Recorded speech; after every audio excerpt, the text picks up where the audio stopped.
Hi everyone, I'm just sharing this again. I have covered it in a video which is called a Zionist Nazi Tory Brexit, but really this is just for quick information, just a short video really, just because I can't understand why this isn't major news, because sterling rose after this was announced, and this was on Monday 3rd of December, that a top EU court advisor says the UK can cancel Brexit without asking for permission from other countries. That means we could just cancel it. And I just don't understand why nobody's really talking about it. Not the BBC, not Channel 4, not really any of the mainstream media are talking about this, and none of the MPs.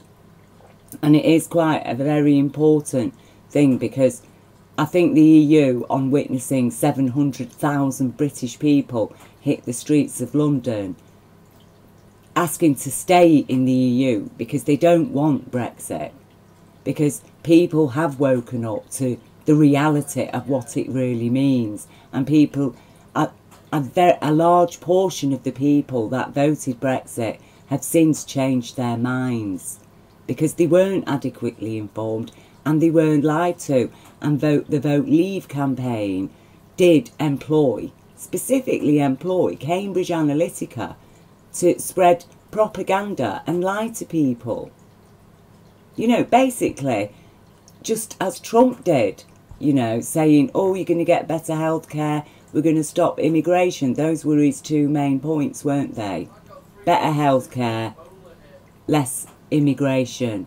And that was exactly the same campaign that Cambridge Analytica did in Britain for Brexit.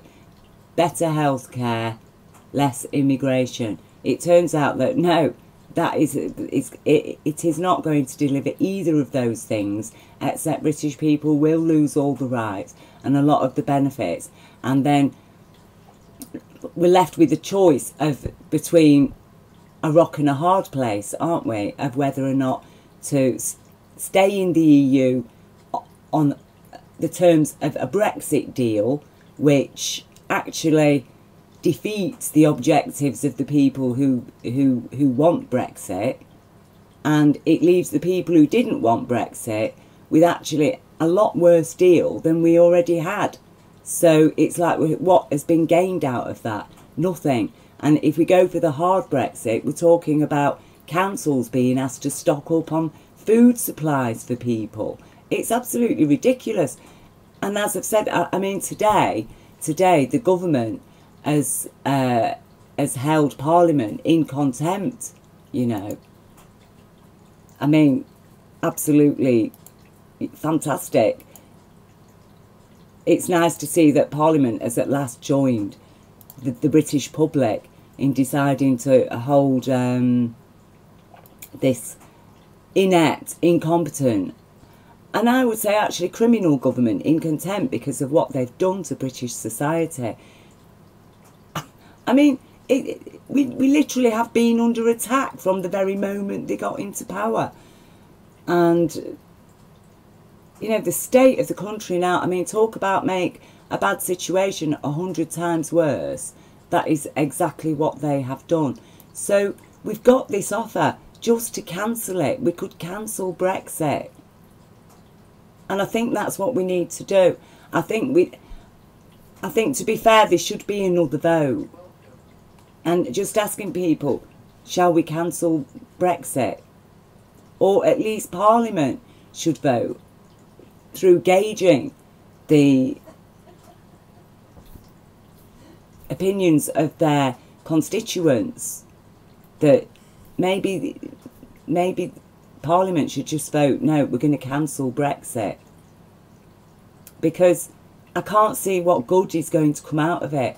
And it is about weakening the EU as a common market. That is what the EU essentially is, a common market. And once who pulls out of a common market in order to put ourselves at the mercy of getting our food from America? that's actually contaminated with products that are banned in the EU. You know, that food from America is banned in the EU. Because why? It's a health risk. And the deal there would be that, you know, and this has all been open in the media, like The Guardian and The Independent. They've all given us the reports about it, that in return for a food deal with the USA, that this government would then allow American health care companies, health insurance corporations, to run our NHS. American healthcare insurance corporations, American insurance, health insurance corporations running our NHS. I mean, they can't even run a health service in their own country. Oh gosh, it's just a nightmare. It couldn't get any worse. It couldn't get any worse. And that was not the promise, was it? That the NHS was going to be handed over to earn profits for American healthcare insurance corporations. No, that wasn't on the table, was it? That wasn't on the table, that we're going to be feeding our children Monsanto-laced foodstuffs and bovine, you know, meat injected with bovine growth hormone. Not that I eat meat, and actually I would advise people to stop eating meat if we care about the environment. But that again, leaving the EU, a hard Brexit, would mean no, all the environmental protections that we have would vanish, along with our human rights, workers' rights, all kinds of stuff. This government. That's why there has been no deal. That's why it's been hard to broker a deal. That in the end the government has had to agree that yes, we will abide by EU laws. And that seems to be a problem among British people, really. What? Working people don't want any legislation and laws to protect your rights at work. You want to lose all those rights, do you, as part of your independence, so that you will be totally under the thumb of the rules and regulations of the global corporations, with no protection of your workers' rights and even your human rights up for the shop as soon as Brexit is done. Yeah, that's the hard Brexit that apparently a lot of British people want. I just don't understand it. What population would vote to remove their own human rights, their own workers' rights, their own environmental rights? Who would vote to do that?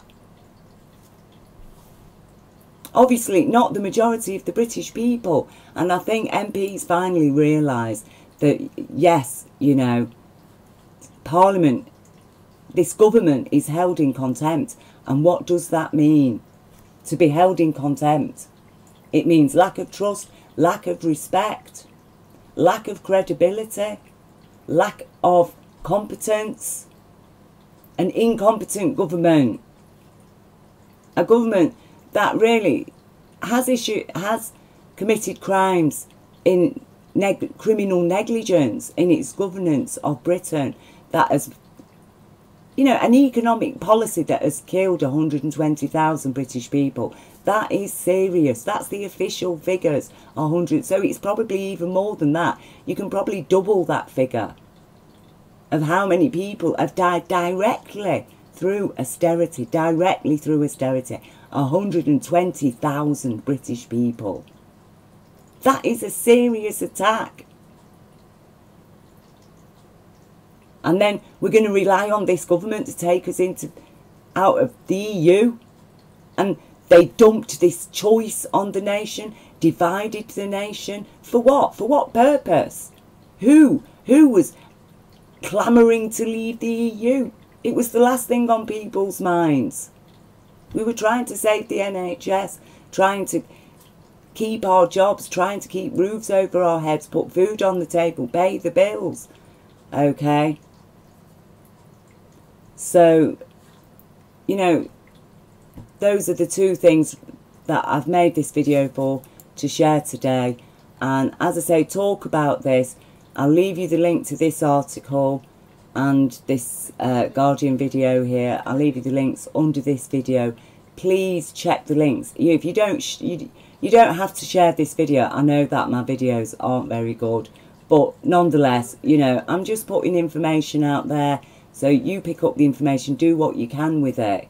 Share this article, talk about it. I'm going to be sending it to my MP and asking, well, actually, can you bring this up in Parliament? Can we just cancel Brexit? Because the whole thing was instigated by a government that is now held in contempt. A contemptible government delivered this to Britain. And people have lost their lives as a direct result. It just pains me, pains a lot of people to know that Joe Cox was murdered directly because of this Brexit thing that was suddenly dumped on us. So many British people have been injured and suffered abuse directly because of the divisions that it created in our society and the kind of racist, extremist rhetoric that Cambridge Analytica was opening the door to on mediums such as Facebook and Twitter, and basically exploiting our social medias for really divisive interests that amount to an attack on British society. So I hope that people do pick up on this and do share it widely, talk about it, and do write to your MP. Do write to your MP. You know, write to them. I'll leave you the link. It can't be easier. You just type in your postcode. Up will come a choice of MPs and get your MP and councillors. You click on your MP. You write your letter. Bang. It gets confirmed through your email. Bang. It's gone. It's so easy to do. It couldn't be easier. Please, please use your power. Utilise your power, your voice. And if you really care, if you really don't want a hard Brexit and you don't want this rubbish deal that's on the table, then I urge you, please ask the government to cancel it, or a vote, put it back to the vote to the public. So thank you very much for taking time to listen. Love and God bless to everybody. And, you know, let's put this situation right now. Let's really make our country strong. Okay, thank you.